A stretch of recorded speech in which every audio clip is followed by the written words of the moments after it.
Hello everybody and welcome to the Whiskey Dictionary, where I do the research to try to teach you a little something about what you're drinking. Tonight I get to bring you the Old Pulteney 12 Single Malt Scotch Whisky. So let's get into it.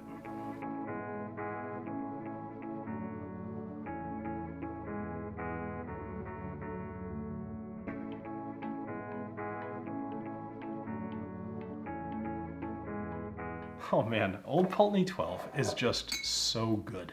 This is just such a good whiskey. You know, review over. Go buy it. It's cheap. It's $40. Go buy it.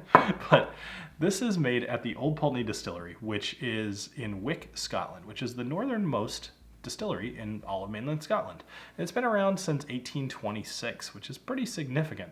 Now, they, for a number of years, were only accessible by sea, which I thought was kind of a cool fact. I probably mentioned that in my other video, which you can check out up there, but I just wanted to reiterate that because I think that's such a cool thing. They were only accessible by sea. They would import grains and they would export whiskey. And it kind of reminds me of some of the more secluded Japanese distilleries as well, where they'll just bring in grain and they'll send out whiskey. And you know, some of the villages around the area are like, what the heck are you doing?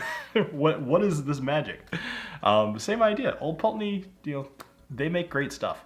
And around mid-2018, they decided to do a whole rebrand. And they changed some of the years around on their core expressions. So now they're offering the 12, the Huddart, which is a no-age statement, a 15, an 18, and a 25, all as part of their core range.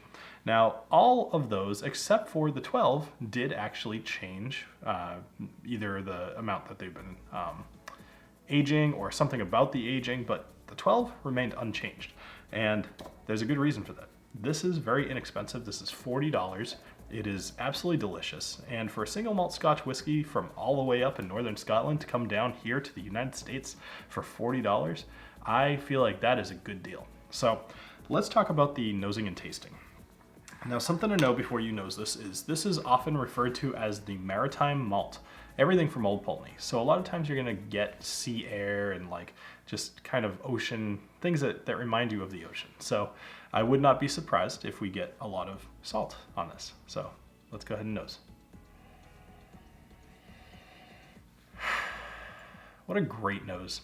It's salty, but it's like salt air, but it's also very fruity. And it's got this apple and pears, and mostly pears, but definitely a little bit of apple in there, but it's very crisp, very refreshing. All right, let's go ahead and give this a taste. Cheers.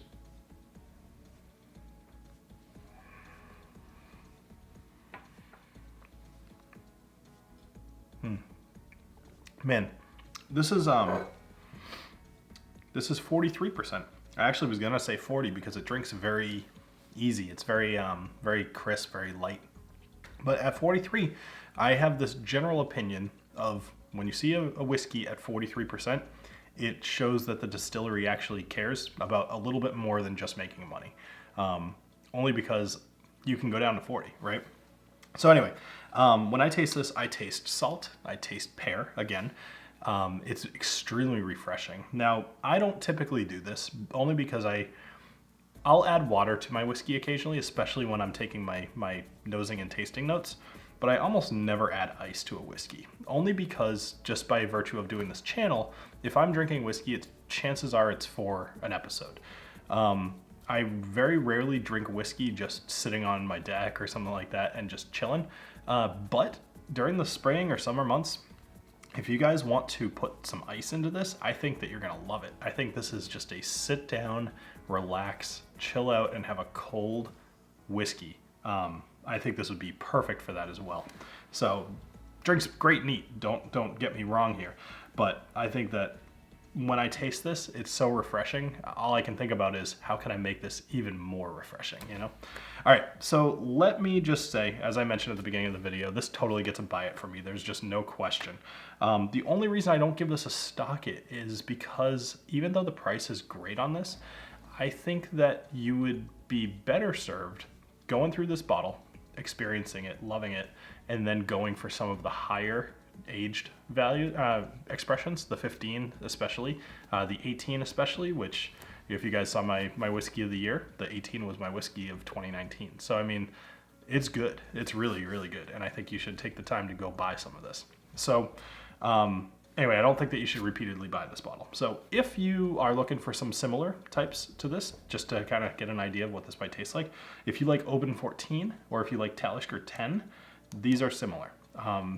And all very, very good.